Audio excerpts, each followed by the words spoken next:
बात करते हैं भोपाल में बीजेपी का चुनावी मंथन जो है लगातार जारी है। बीजेपी प्रदेश कार्यालय में बीजेपी की बैठक हुई है। बैठक के बाद केंद्रीय मंत्री नरेंद्र सिंह तोमर का बयान आया। बीजेपी जीवंत राजनीतिक दल, तोमर ने ऐसा कहा। हम चुनाव के मुहाने पर खड़े हैं। कई महत्वपूर्ण विषयों पर बैठक हुई है। कामकाज से लेकर इलेक्शन मैनेजमेंट पर मंथन हुआ। बीजेपी चुनाव के लिए पूरी तरह से तैयार है।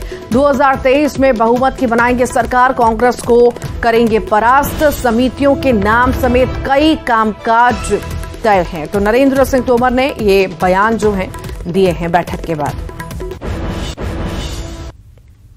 चुनाव के मुहान पर हम खड़े हैं, इसलिए स्वाभाविक रूप से कई काम जो चुनाव की रणनीति से संबंधित हैं उन पर पूरी टीम बैठती है, बातचीत करती है, निर्णय करती है।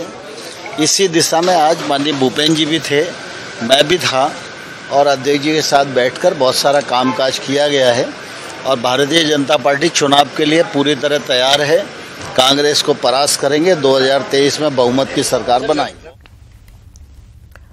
चुनावी साल है, ऐसे में सियासी दल सभी वर्गों को लुभाने में लगे हैं। बीजेपी ने दलित आबादी को साधने के लिए सागर के नरियावली में 100 करोड़ की लागत से संत रविदास मंदिर का निर्माण करने जा रही है। मंदिर निर्माण से पहले 25 जुलाई से 12 अगस्त तक प्रदेश भर में बीजेपी संत शिरोमणि रविदास मंदिर निर्माण के लिए संत समरसता यात्रा निकालने जा रही है। बीजेपी ने भोपाल के बरखेड़ा से संत रविदास मंदिर से बीजेपी के यात्रा के रथों को रवाना किया और चरण पादुका का पूजन किया।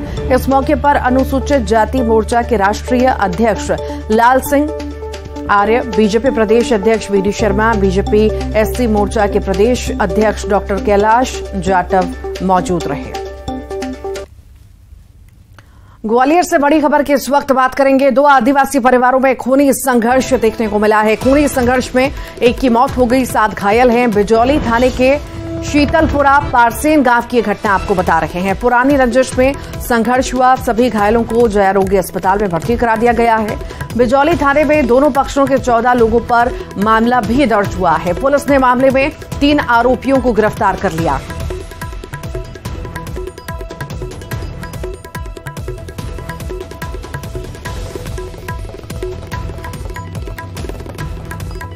और ज्यादा जानकारी के लिए सुशील कौशिक हमारे साथ जुड़ गए हैं। सुशील, पुरानी रंजिश में यहां पर संघर्ष की तस्वीरें सामने आई हैं। आखिर क्या था पूरा मामला, किस बात को लेकर के रंजिश थी?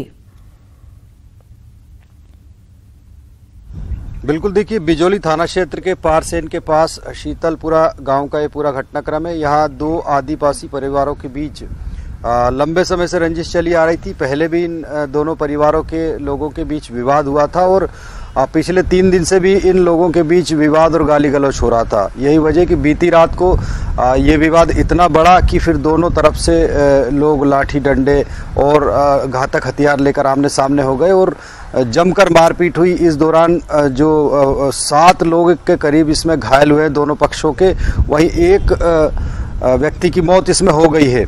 सभी जो घायल है उनको रात में ही जय आरोग्य अस्पताल भर्ती कराया गया है। वहीं जिसकी मृत्यु हुई है उसे पीएम के लिए अस्पताल रवाना किया गया। सूचना मिलने के बाद पुलिस मौके पर पहुंची थी और इसमें मामले में अब दोनों पक्षों के खिलाफ एफआईआर दर्ज की गई है। एक पक्ष के खिलाफ हत्या के प्रयास, बलवा सहित अन्य धाराओं में, मारपीट की धाराओं में मामला दर्ज किया गया है। वहीं दूसरा जो पक्ष है उस पर भी हत्या के। ठीक, बहुत बहुत शुक्रिया सुशील जानकारी को साझा करने के लिए। आइए अब देखेंगे 25 सेकंड में खबर। सीहोर के अमरगढ़ वाटरफॉल में हादसा, गहरे पानी में डूबा युवक, छलांग लगाता नजर आया युवक। टीकमगढ़ में दर्दनाक हादसा, तीर्थयात्रियों से भरा वाहन पलटा, 1 की मौत, कई घायल। सीहोर को सीएम शिवराज ने विकास कार्यों की दी सौगात, करोड़ों के निर्माण कार्यों का किया भूमि पूजन, लोकार्पण। गोपालपुर गांव में रोड शो।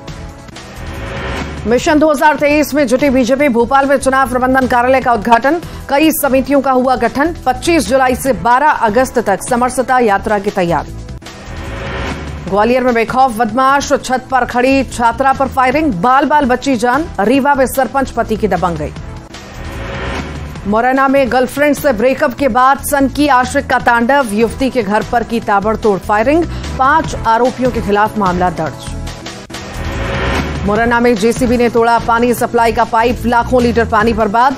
12 से ज्यादा गांवों में पानी की सप्लाई ठप। 22,000 लोगों के सामने पेयजल का संकट।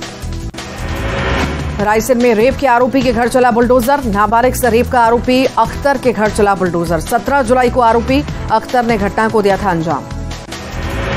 खंडवा में महिला अपहरण कांड में बड़ा खुलासा, पूर्व पति ने ही कराया था अगवा। 4 लोगों के खिलाफ मामला दर्ज। और इसी के साथ ही फिलहाल के लिए बुलेटिन में इतना ही।